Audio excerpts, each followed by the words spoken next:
Hello, Capricorn Rising. It's Mandy Ray of Ecstatic Astrology, and I'm here for your new moon forecast. So we're going to go ahead and open up these new little things that I'm working with here. I want to show you where the new moon is for you, okay? It's in your fourth house. So you are Capricorn first house. That's your ascendant, your rising sign. That's your personality, how you appear to others. And that's how I read horoscopes because it depends on where it's happening for you, what theme, right? So Pisces, yes, it is imaginative, but sometimes it's delusion. And that is in your third house of thinking, siblings, writing, short trips, communication, neighbors, how you communicate, right? So something with the way you speak and the way you think is trying to get through. Saturn's been there though, so the communication may have been a trouble for you.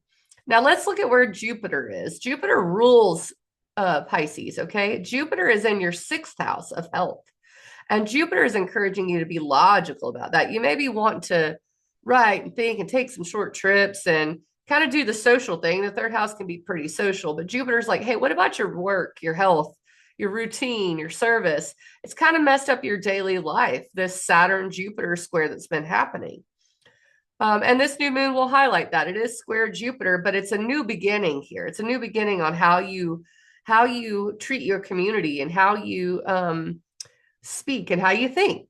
Now, the other thing is Mars has been retrograde. Mars is a redo, and it's been retrograde in your seventh house of relationships. So you may have had something going on there, like friends, problems with them, romantic partnerships, problems with that. Cancer is emotional. So that could have been a very emotional area for you, right? While you're redoing something there. Now it's direct. Now it's like, okay, I can move forward here somehow. However, Venus is about to retrograde. And Venus goes on retrograde March, starts its retrograde on March 1st, okay? In Aries. Aries is your fourth house of home, family, parenting, emotional security. So it's like, yeah, you can go ahead, go forward with relationships, but you need to reevaluate what you're doing here in the home and family area. Like for instance, you've been staying home a lot, not seeing your friends. Maybe it's time to reevaluate that.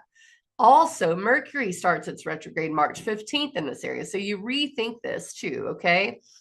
They're eventually going to go back into your third house.